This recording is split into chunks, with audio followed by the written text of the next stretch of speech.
আল্লাহর নামটা লিখবো। আল্লাহর নামটা কেমন জানেননি ভাই? আল্লাহর নামটা আল্লাহু লা ইলাহা ইল্লা হুয়াল হাইয়ুল কাইয়্যুম। এরপর আল্লাহর শব্দটার হামজাটা বাদ দিয়ে দেন, তাকে লিল্লাহি মা ফিস সামাওয়াতি ওয়াল আরদি। লিল্লাহ শব্দের নাম বাদ দিয়ে দেন, তাকে লাহু মুলকুস সামাওয়াতি ওয়াল আরদি।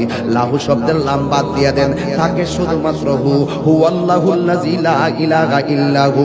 এই জন্য আল্লাহর নামটা হলো আমার আল্লাহর ইসমে জাতের নাম। কথা বলেন ঠিক কিনা? আল্লাহ আল্লাহ क्या मुबारक नाम है, अल्लाह अल्लाह आशिकों का गम है। मकान चुश्दी नमाजी पंज़गाना फवाइलुल लिल मुसल्लिन अल्लज़ीना। जोरे जोरे के अल्लाहु আকবার বলা যাবে না। আমার যুবক,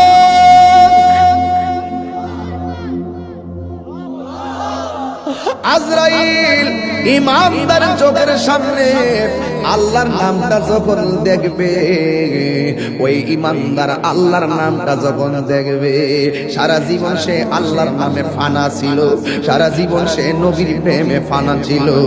ও যুবক রে, ইমানদার যখন শুইয়া শুইয়া আল্লাহর নামটা দেখবো, তখন ইমানদার আল্লাহর নামের উপরে ফানা হইয়া যাবে। আমি কি দিয়া বুঝাইতাম? আম পাতা, জাম পাতা, বড়ই পাতার কোনো অভাব নাই। কোন পাতা দিয়া বড়ই, কোন পাতা দিয়া গরম জল করে না।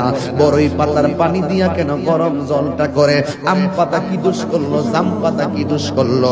বড়ই পাতা দিয়া কেন গরম জল করা হয়? এই কথা দিয়ে কোনো মৌলবি কয় না। লাল কাপড়, নীল কাপড়, হলুদ কাপড়, কত কাপড় দেখলাম। কবরের কাপড়টা কেন বাইজান সাদা?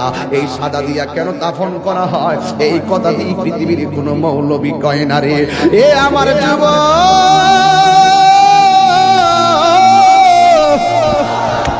কি দিয়া বুঝাবো কবরটা কেমন ডেঞ্জারাস? কি দিয়া বুঝাবো মরণটা কত কঠিন? কি দিয়া বুঝাবো তাহিরের যে একটা দিন চলে যাওয়া মানে হলো আমার জীবন থেকে চিরদিনের জন্য দিনটা চলে গেছে। কোটি টাকা দিয়েও এই ঘন্টার সময়টা রাখতে পারতাম না। এখন আমি শ্বাস ফালাইতেছি, 1 টাকা বিল দেওয়া লাগে না। নদীর পারে হাওয়া খাই, বিল দেওয়া লাগে না। পল্লী বিদ্যুতের ফ্যান বাতাস খাইলে বিল দেওয়া লাগে। আইসিইউতে ঢুকে গেলে দিনে 50,000 টাকা গোনা লাগে। আমার আল্লাহ যে কত নিয়ামতের বাতাস আমরা ঢুকাইতেছে, বাইরে কইরাইতেছে, 1 টাকা বিল নেই না। আল্লাহ কয় বিল লাগতো না, শুধুমাত্র করা 5 বার আইসা কপালটারে মাটির মধ্যে লাগাইয়া দিবে। সুবহান রাব্বিয়াল আলা বলবি। দুনিয়ার মালিকের ডিউটি 20 দিন না করলে 20 দিনের বেতন কাটা। আর আমার আল্লাহ করে হাজিরা দিছে দৈনিক 5 বার। 1 মাস হাজিরা দেও না, 2 মাসও দেও না, মাঝে মাঝে সিটারি হাজিরা দাও। কিন্তু আমার আল্লাহ ইচ্ছা করলে তোমার গলার মধ্যে কাটা লাগাইয়া আমার আল্লাহ রিজিকটারে বন্ধ করে দিতে পারে। এরপরও আমার আল্লাহ রিজিক বন্ধ করে না কেন জানোনি? কারণ হলো আমার আল্লাহ কয় আমি আল্লাহ তোরে মায়া কইরা বানাইছি। নবী আয়েশা বলেন, নবী গো, আমি এমন গুনাহ করছি আমার আল্লাহ ছাড়া কেউ জানে না। কিন্তু আমি এমন ভাবি আল্লাহর কাছে ক্ষমা চাই, কিন্তু আমার আল্লাহ ক্ষমা করবে কিনা আমি জানি না। কেন জানে মনে হয় আমার আল্লাহ আমাকে ক্ষমা করবে না।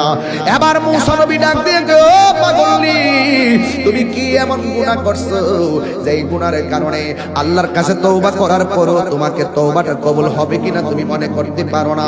এবার মহিলা ডাক দিয়ে বলেন, নবী গো, আপনি তো আল্লাহর সঙ্গে কথা বলেন, আপনি আল্লাহরে যাইয়া আমার নামটা ধরে কইবেন, আমি মহিলার দোয়া আল্লাহ কবুল করছেনি।